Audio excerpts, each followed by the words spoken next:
I started learning how to program in order to make a game, but I never made that game. It was just too big, and while that game is still too big, I do want to make and release a game. So I took a week off of work and set myself the goal of making and releasing a game in 1 week. Since I only had a week, I did some prep work. First, I knew the game I wanted to make. 4 years ago, I made a rough prototype inspired by a mobile game I was playing at the time. I'd tell you what game it was, but unfortunately I don't remember the name of that game and I can't find it anymore. But my prototype never went anywhere for a couple reasons, the biggest one being it looked like this. But in January, Yo-Yo Games solved this problem by releasing a space shooter asset bundle. These asset bundles are awesome, by the way, and while using generic art for a commercial release isn't my preferred solution, I was okay with it, especially since this was the only way I was going to get the game made. The last thing I did before the official start of the week was design some UI elements. The asset bundle doesn't have any, so I needed to feel confident that I could make these myself. I experimented for a bit and came up with a style I thought looked good and that I could make, and with that, I was ready for the week to start. On day 1, my goal was to get most of the core gameplay loop written. I created a new project, created a Git repository, connected it to GitHub, and started my project board. I had my prior code to work off of, so that helped a lot, but I did redo most of it from scratch, as my prototype was written 4 years ago and a lot has changed in GameMaker since then. But having it as a reference definitely helped me not to get stuck. This time around, I did all the menus using sequences, which has become my preferred way of coding menus or creating menus now in GameMaker Studio 2. And while this ended up causing a major problem down the road, more on that later, there's still my preferred method of creating menus, and you'll see me using them a lot in this project. They're definitely something worth looking into if you're not familiar with them. By the end of this day, I had mostly succeeded at my goal of creating the core gameplay loop. Most of the big elements were in. I had a menu screen and a playable game with missiles to dodge, enemies to shoot, a score counter, and even some basic sounding music. But it definitely didn't look or feel that good yet. On day 2, my goal was to get the game working on all my Android devices. The first device I tried was my tablet. Getting it up and running was easy as I've built GameMaker games on it before, but the gameplay itself would just freeze. Which was fine because I realized I hadn't actually programmed any way to control the ship on a tablet, as the controls used the keyboard buttons. So before trying again, I figured that out. Since I was already using keyboard input, I decided that virtual keys would be an easy solution. But since I didn't remember how to actually use virtual keys, I went and watched my own tutorial on it. After that though, it was pretty easy, and I just have 2 giant buttons on each side of the screen that simulate pushing left and right on the keyboard. After getting the virtual keys in, I tried to build it on my phone. This was the first time I'd built a game on my phone, so I had to look up how to do it. Fortunately, that was the easy part. And the biggest problem with getting it to run on my phone was actually finding my USB-A to USB-C read-write cable. But I did it, I built it on my phone, and it was frozen there as well. But after some debugging, I figured out that the problem was GameMaker's built-in blur filter. This was sort of disappointing and definitely an issue with the filter itself, as a blur shader should be able to run on my phone without an issue, but turning it off was a simple fix. The rest of the day was spent on minor tweaks and getting a more fleshed out main menu. So I made a bunch more buttons using Affinity Designer and added them to the menu again using sequences to animate them. My first goal on day 3 was to create multiple player ships and a way to switch between them. Coding the ships was pretty easy. While I did eventually clean up this code and use inheritance, to start with I just duplicated the player ship several times and changed the sprite and a few movement variables. This ship switcher was a lot of fun to work on, and I'd done a mock-up of an idea for this a few weeks before, so I had some code I could work off of.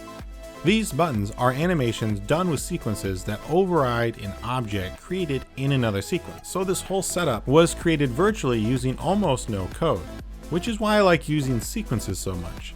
I'm obviously not against coding, but being able to create visual elements visually is really nice. But having said that, this is where the problem with sequences started. Because the next thing I started working on was handling different resolutions and aspect ratios. After a couple false starts, I did get the room's camera to scale correctly, but sequences don't scale. Or they do scale, but they scale like a sprite where everything gets bigger. And this did not look good. I tried to solve this for a bit, but eventually gave up and left it as a problem for future me. Day 4 went by quickly. I continued to ignore the sequence resolution issue and got a pause menu up and running. Since the game takes place in only one room and there's no backing out to the menu and back to the game, I could get away with simply deactivating all of the instances and reactivating them. And an important GameMaker tip here: if you're going to do this, make sure any persistent objects are reactivated before switching rooms. Originally, pausing deactivated everything, pulled up the pause menu, another sequence, and then the menu button could switch rooms. But since some of my managers, like the sound manager, were deactivated, I experienced a couple bugs. The solution to this is simple though, just reactivate your manager objects. I did this by making all managers a child of a manager parent and then reactivating that parent. I also got an improved score system in with a simple best, last, and current counter. And then I spent a lot of time on the tutorial screen, mostly because I had several false starts. I hadn't planned this out in advance and I didn't know what it should look like, so it took a couple tries to come up with something I was happy with. But I do like what I eventually came up with, although you can see the resolution issues popping up again. Day 5. Day 5 didn't go so well. My goal was to learn how to publish a game, finally fix that annoying background, and get the resolution problems fixed. So I started reading up on publishing and it seemed pretty straightforward. I went to sign up for a Google Play developer account and they want a physical address and that address will be public, which is a problem because I only have my home address. So I fell down the rabbit hole of researching alternatives, and several hours later I had come up with several possible solutions ranging from give up to form an LLC and get a registered agent, all of which were depressing. So I decided to tackle what I thought would be an easier problem, getting the repeating background to work. I'm honestly not sure why I thought this would be easier. I'm not a professional artist and it wasn't.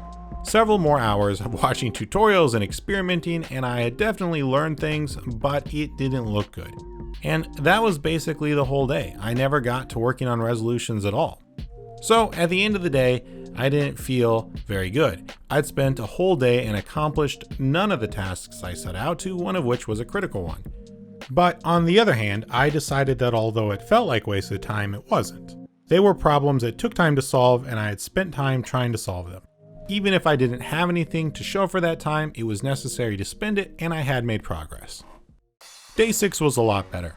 I got most of the remaining features in, and I solved the resolution issue. Although there's no way to scale a sequence in a way that works for different resolutions, I found a workaround. My basic process became create a full sequence using the sequence editor as normal to visualize what you wanted the final product to look like, then reanimate all the animations in that sequence into their own sequence, where the origin point is 0, 0 and the size doesn't matter. Go back to the primary sequence that I'm using to visualize everything and replace all of the individual objects with these new self-contained sequences. This allows you to visualize everything, but also gives you the appropriate position for each element relative to the center of the sequence.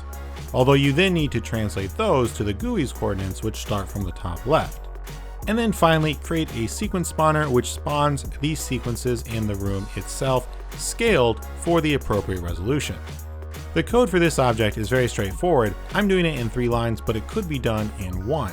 All it does is take the starting X and Y position and map its starting position, which is based off of the resolution it was designed for, to the actual resolution of the game. This has so far worked flawlessly on all the devices I've been able to use to test.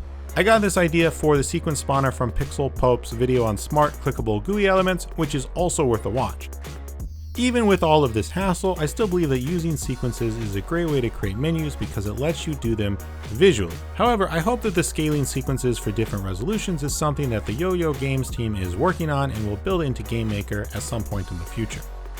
And towards the end of the day, I had my final breakthrough and got a decent looking background. Turns out the trick was just to scale it so it didn't repeat as often. If you look closely, you can tell that the resolutions are different, and this is something I'll probably try to fix in the future, but it worked for now. At the end of day 6, I made a hard decision. I decided not to release the game at the end of the week.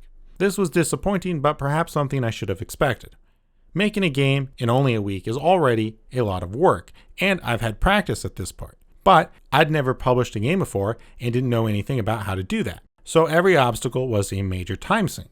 I am still going to publish the game, but more on that later. For this week, I decided I would simply spend the final day playtesting and polishing. So the last day was a lot of playtesting and polishing. I fixed up the tutorial to scale correctly, added more effects to the buttons, and in a first for me, added audio emitters. I've used GameMaker for years and never once done anything to play audio beyond audio plays sound. But I watched GameMaker's official Little Town tutorial a while ago and they used audio emitters and it looked super simple, and it basically was. There's a few things to learn about, and you do need to remember to destroy your emitters or you'll have a memory leak, but overall it was very easy and it added so much to the game to hear the missiles get closer to you and then fade away. And at the end of the day I called it. There's always more to do, but here's what the game looks like.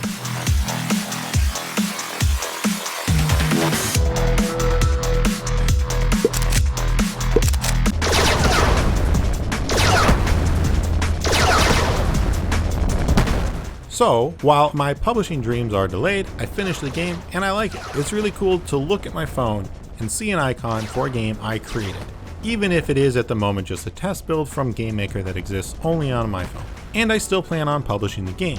But since I need to get back both to work and making videos for YouTube, I'm giving myself a soft deadline of a month, give or take a week or so from the date of this video, to figure out that side of it and get a testable version up on the Google Store. And there will be a video for that in the top right once it's up.